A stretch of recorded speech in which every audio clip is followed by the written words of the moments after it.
we're on page 123 in the Maimed Ivdos Hashem B'Simcha, towards the bottom of the page. The Rebbe said, I want to recap, that there are three things when a person davens that are necessary. One is to say the words clearly, to articulate the words, and to say them out, of course, with your mouth. Number two is to understand not only the meaning of the words, but to understand the depth within the words, the deep concept within the words. And the Rebbe gave us an example. And the third thing he says is to have a pleasure, a tainug, from the meditation and reflection that you just reflected on. So the words bring along a meditation and reflection upon a godly concept, and from that, if you understand it well, you will experience a tainug. And he gave us an example of the verse Kinizgav Shmei Levadoi Zivoy Aleretz V'Shemayim Vayoren Kereliamot L'Bnei Yisrael Am Karovi Hallelujah, which is from Tehillim, and we say every day in the Hallelujahs. And the Rebbe gave a brief Hasidic explanation of what those words mean. If you look into Tehillim, you won't see this explanation that the Rebbe gives here. You'll see the literal meaning. But if you want to see what it means, al pi Hasidus, it's here and in other discourses. And then the Rebbe says that this idea, the kasher, let's go now. We're 1, 2, 3, 4, 5, 6, 7 lines from the bottom. The fourth word on the line. The kasher, and when a person says these words clearly and articulately, and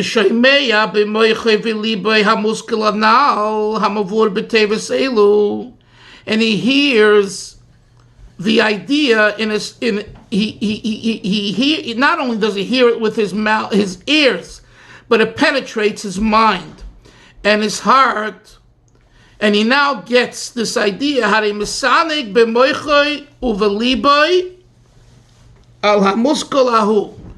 has tainuk. He has real pleasure. I gave you the mashal yesterday of my own experience the other night with Hareini Moichel. That here I am, 60 years and saying, Krishna Shalbita for many years, it never dawned on me. So when an idea dawns on you and you understand it, and you understand it in its full breadth and length, you have real pleasure from when you say that and think about it.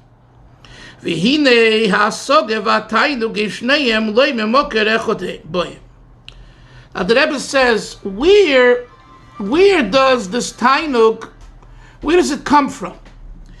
And where does the comprehension come from? He says, they don't come from the same source. Although, as they express themselves and manifest themselves, they come together. In other words, when you're saying the words, and when you are understanding the words, and then you feel a pleasure, so the pleasure comes at the time when you understand the idea. Nevertheless, Moshe, where do they come from? They don't come from the same source. The kasher masik hasog elikis.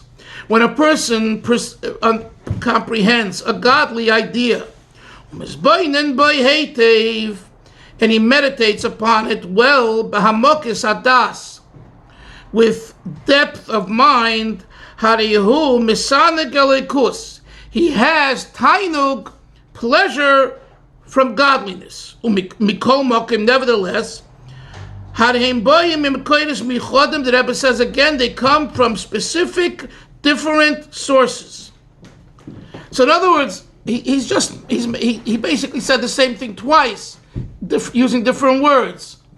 The experience of tainug comes together And while you understand the godly concept in this discussion, but what's the origin of the two? The origin comes from two different places within the soul.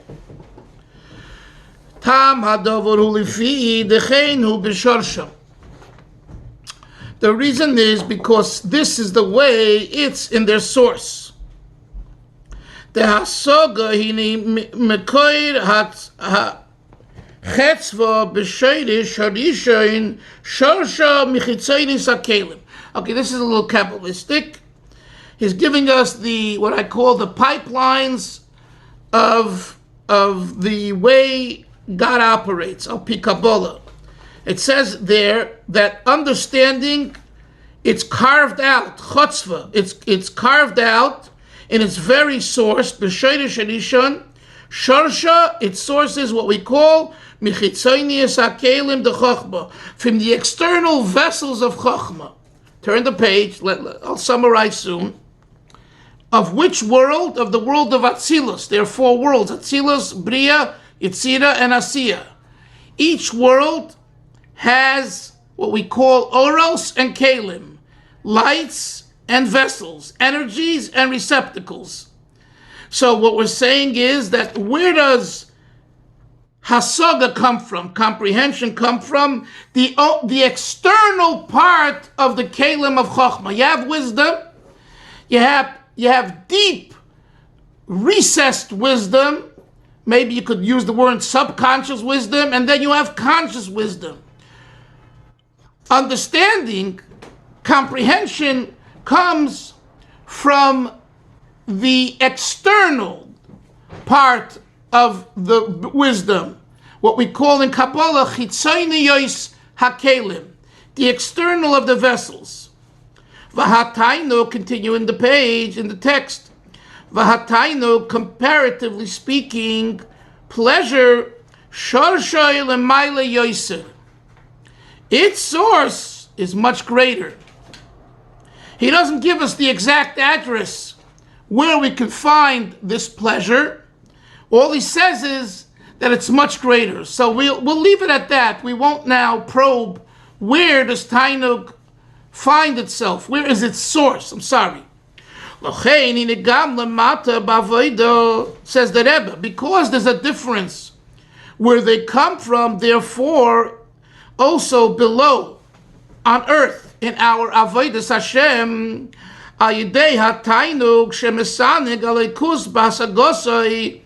when he has pleasure from reflecting on a godly concept, what does it do? It awakens pnimius va'atzmius hatainuk lemaila, the very inner and essential pleasure of above, of heaven. In other words, it's a trigger, Moshe. The way we are, that's what we communicate to others. Being in this case, we are in a mode of tainug, it causes Hashem to express tainug. So in other words, when you use chokhmah, your seichel, your intelligence to comprehend God, you're tapping into the external of God, and God's going to reciprocate with his exterior.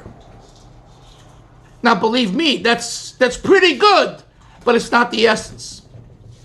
Whereas when you experience tainug, when and if you experience tainug, you will cause Hashem to reciprocate with his tainug to you.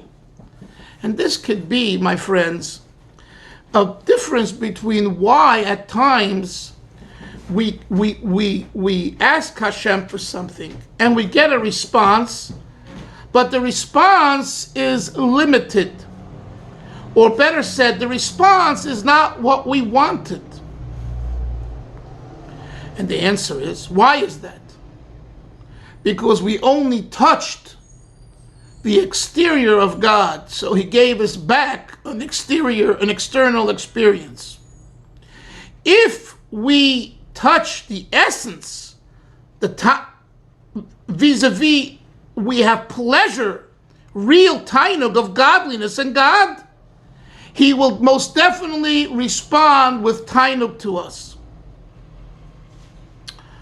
So it goes back to the age-old issue. Don't blame anyone else, including God. Blame yourself.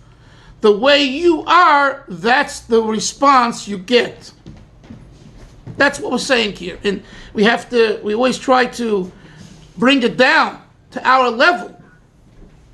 So what should one be working towards, says the Rebbe, without saying it openly so far, is tainuk. Tainuk. Can you say, I have pleasure from going to shul? I really get pleasure from going to shul.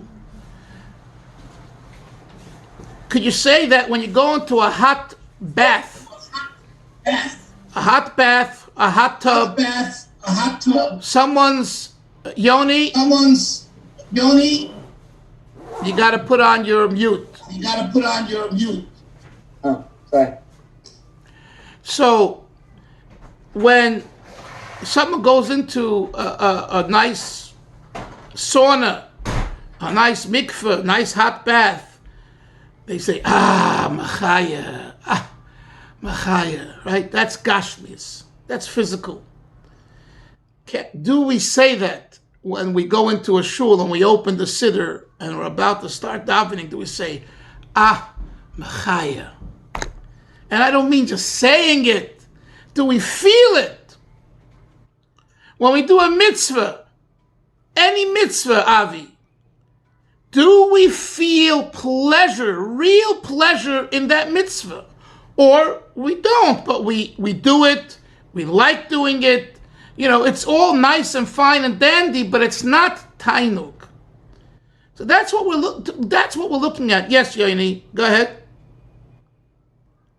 So it may be, you know, like the case of saying, you know, you say tomatoes, I say tomatoes, but when a person is doing a mitzvah, or davening, or learning Torah, whatever he's doing, if a person is doing it with enjoyment, with simcha, isn't that automatically that he's doing it through pleasure? I mean, no way, no way. And I'm not saying it shouldn't be done that way. That's a beginning and a very important beginning, but that's not yet proof that he's doing it with tainuk. That's what we're discussing here. In other words, is the simcha, Yoni, is it really simcha? In other words, what is simcha? That's what we're talking about.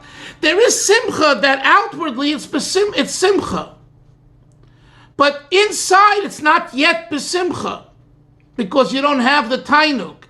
Let's try to give an example. Let's give an example to try to bring this down to our life. When you're in shul and you're dancing and you're singing and you're right, you have simcha. The question is, when you walk outside, are you dancing still in the street or singing in the street and feeling the high from the davening? And the proof is when you go to eat. The previous Rebbe, our author, writes, he said this in a talk. He said, right after you daven Shabbos, and you finish Aleinu, you should make Kiddush right away. Why? To see if your davening was real or not. Because if, and we've discussed this, if you make Kiddush and you run to the food and you eat like, you know, all like a freser and all that, a glutton, it shows that the davening didn't really touch you. Because it cannot be that you should love God and love the chont the same way. It doesn't work. I'm sorry, I don't want to elaborate. We've spoken about this so many times. And you see people who are more or less Ovdei Hashem, the way they eat, whether they're hungry or they're not, the way they go about the food, it's the proof is in the pudding.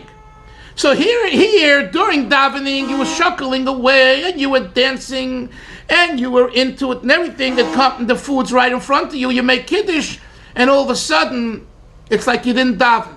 So what does that show you? That even when you davened, it wasn't tainug. You can't have tainug from both. You can't. Now, so you're saying, wait a minute. That means I have to avert gashmias? The whole derech of the Baal Shem Tov is to use gashmias, of course. And that's why the Gemara says that the student, I forget of which rabbi, either stayed in the closet or crept under his bed when this rabbi was being intimate with his wife. It's a pretty vulgar story and graphic story for the Gemara to share. And what's the explanation? He couldn't experience and understand how is it that such a mitzvah of intimacy can really be for God.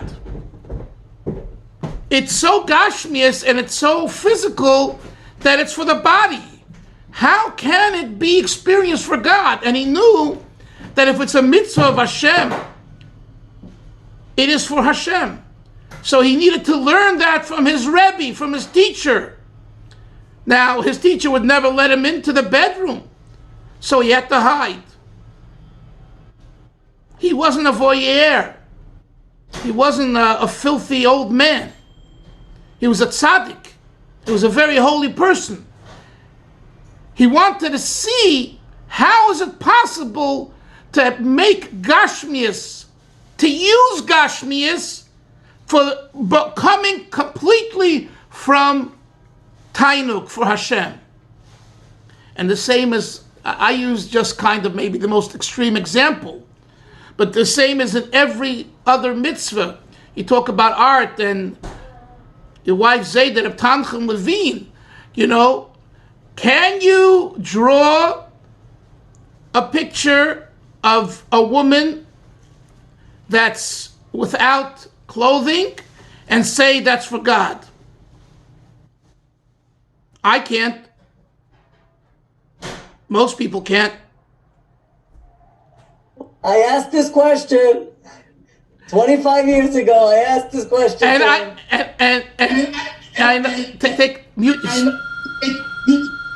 Mute yourself, Yoni. Please mute yourself.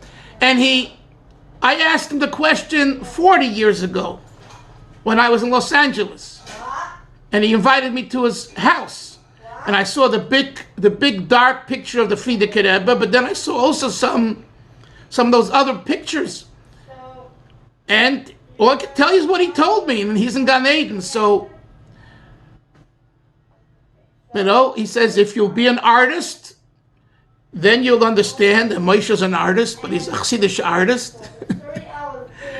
He says you'll appreciate that it's not the nudity in the physical sense that is special, but rather it's the higher and more refined art that's coming through. My point is, I'm just showing you.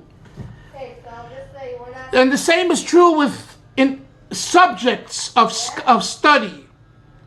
Can you study sciences and philosophy when it discusses also heresy, apostasy?